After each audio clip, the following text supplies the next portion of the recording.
मित्रों, आज शिवरात्रि का पावन प्रसंग है।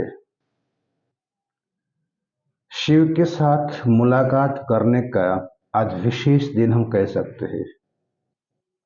जो मुलाकात करना चाहते हैं, तो जिन्होंने मुलाकात से कोई संबंध ही नहीं हो, सिर्फ मंदिर जाना, कुछ बिली पत्र चढ़ा देना, कुछ प्रसाद ले जाना, थोड़ी आरतियां स्तुतियां या तो शंकर के बारे में और थोड़ी बहुत प्रार्थनाएं कर लेना, अपनी तुच्छ इच्छाओं को वहां जाके मांग लेना, ये तो हमारी परंपरा है, पुरानी आदतें हैं और वो आदत के मुताबिक हम चलते हैं।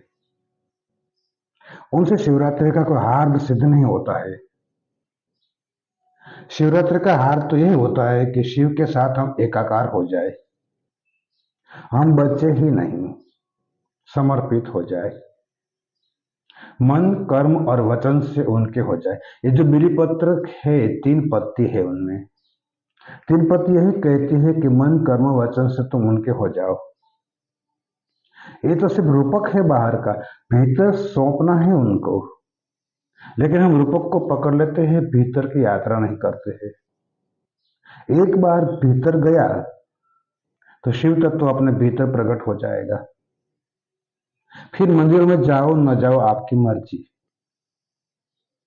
वहां जाके भी क्या, उनको कुछ पता नहीं है तुम्हारे बारे में क्या करना है क्या न करना। एक तरफ आप बोलते हैं कि वो सर्वज्ञ है, सबके मन की जानते हैं, तो फिर आपके मन की बताने की जरूरत कहां रही। पारधी तो शायद एक रात में गहन अंधकार से परम प्रकाश की तरफ पहुंच गया। हम तो कितने रातों गए शिवरात्रि पर, क्यों नहीं पहुंचे। कहीं ना कहीं चुक हमारे भीतर है, हम जाना नहीं चाहते हैं। मंदिर जाना एक बात है, अच्छा है जाओ, लेकिन मंदिर जाके वापस लौटते हो तो वही का वही मनुष्य आप हो, तो मंदिर जाने का कोई हाथ नहीं रहा। एक बार जहां भी जाते हो वहां पूरे मन से जाओ, पूरे तन से जाओ, पूरे अभिगम के साथ जाओ, समर्पित हो जाओ। अब दे दिया तुझे, तेरा था, अब मेरा क्या रहा। एक रात अगर पारधी की तरफ खोने की थोड़ी सी भी आकांक्षा अपने भीतर हो तो खो सकते हो। एक रात तो पर्याप्त है। पारधी जैसे आदमी एक रात में खो सकते, तो हम नहीं खो सकते क्या। लेकिन हम अपने अहम को बचा के रखते हैं।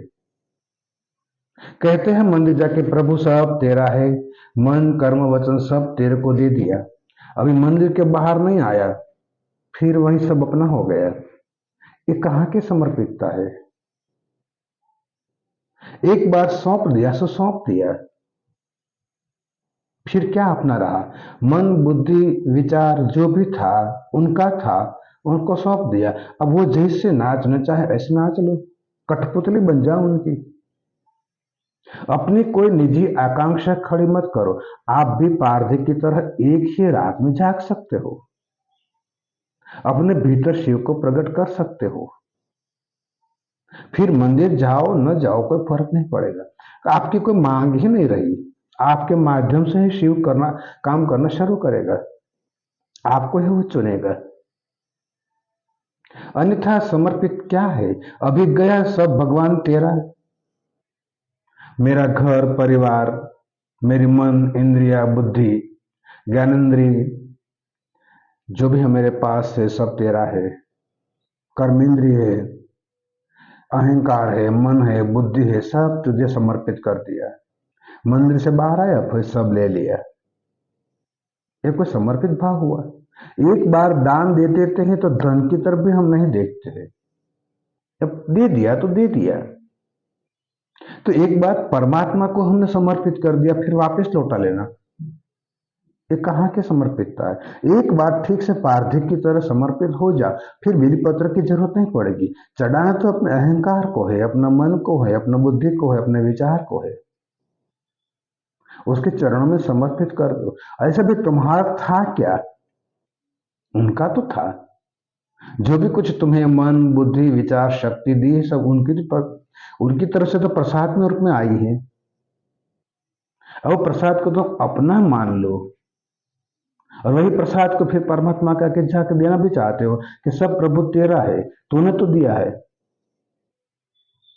चंद समय में अपना कैसे हो जाते हैं? सौंप दो उनको पंच कर्मेंद्री, पंच ज्ञानेंद्री, मन बुद्धि चित्त अहंकार, धन परिवार सब, और हो जाओ निर्भर। क्या भार रखना? अब छोटी सी जिंदगी है। पारधी जैसा व्यक्ति अगर एक रात में जग सकते हैं तो हम क्यों नहीं जग पाते? कहीं न कहीं हम अधूरे मन से जाते हैं, पूरे मन से नहीं जाते। वहां जाके भी लौकिक मांग खड़ी कर देते हैं, समर्पित नहीं होते। बिलीपत्र का तो कोई कसूर नहीं, क्यों उसको वृक्ष से अलग करना और वहां समर्पित करना? करना ही है तो अपने अहंकार को समर्पित कर दो, क्या हर्जा है उसमें? नहीं, आसान है बिलीपत्र को चटाना। 5-25 आदमी देखते हैं तो भक्ति करना आसान है। अकेलेपन में परमात्मा के साथ एकाकार होना, जिस दिन ये भाव भीतर हो जाएगा उस दिन परमात्मा आपसे दूर नहीं होगा,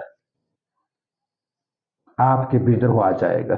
आपको मंदिर तक जाने की जरूरत भी नहीं, क्योंकि मंदिर के आसपास जो भी लोग रहते हैं वो भी धन के लालची है, पद के लालची है।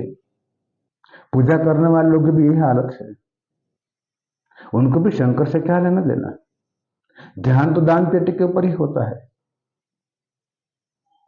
तो याद रखो कि जो ज्यादा मंदिरों के करीब होता है वो मंदिर से ज्यादा दूर होता है। 24 घंटा जिसके पास आप रहते हो उसकी आप कदर नहीं कर पाओगे।